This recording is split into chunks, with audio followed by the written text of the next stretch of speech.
நம்ம உஸ்பாகிஸ்தானில் ஒரு பிளேஸுக்கு வந்திருக்கிறேன். நம்ம வந்தால் இதே மாதிரி இடத்துக்கு போகணும். இந்த மாதிரி இடம் மட்டும் இல்லை, எல்லா உலகத்துலேயும் இதே மாதிரி இடம் கிடைக்காது. இப்போ காணிச்சு தரேன் என்னென்னு. இந்த இருக்கு பாருங்கள், அது வந்து சப்போட்டா. இது வந்து அதில் காய் கிடக்கு, எல்லாத்துலேயுமே காய் கிடக்கு. இது வந்து பியர். ஓகே, இதுவும் பியர். இது பியரில் இது வேறு ஒரு ஃப்ரூட்டு. அப்புறம் இது வந்து செரி. இது ஒரு செரி. இதுவும் ஒரு பழம், அதில் காய் இருக்குது. இப்போ இதில் இருக்கு பாருங்க, இது வந்து ஆப்ரிக்காட் தெரியுங்களா, இந்த பழம் மாதிரி இருக்கும். இது மாதுளை, அதுலேயும் காய் கிடக்கு. இதுலேயும் காய் கிடக்கு, மாதுளை இருக்குது.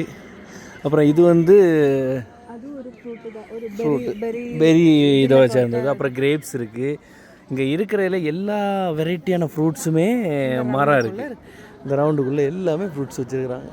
கான்சாரா செடி எங்கே இருக்குன்னு, இது எங்கே இருக்குது, கை கெட்டுற அளவுக்கு இல்லை. சரி, அதில் தான் இருக்குது. இது ஒரு ஃப்ரூட்ஸு. ஓகே, தென் நாங்கள் பாருங்க, இது ஆப்ரிக்காட்டு, காய் கிடக்கா. அப்புறம் அது ஒரு பழம், அதில் காய் கிடக்கா. பாருங்க, இது வந்து இதுலேயும் காய் கிடக்கு. இது வந்து நம்ம மாதுளை, பொம்மா கிரானைட்டு. இது கிரேப்ஸு. அப்புறம் செரி. இது தானே செரி. செரியில் எவ்வளோ காய் கிடக்கு பாருங்க, நிறைய காய் கிடக்கு.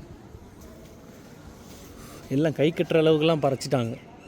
கை கெட்டாத தூரத்தில் தான் கிடக்கு. அந்த அடகு பாருங்க, ஏதாவது 1-2 கையை மிஷின் வாழ்ந்தா இதை மாதிரி மரம் வச்சுட்டு அதுக்கு பக்கத்தில் ஒரு வீடை கட்டிட்டு வாழ்ந்துடணும்.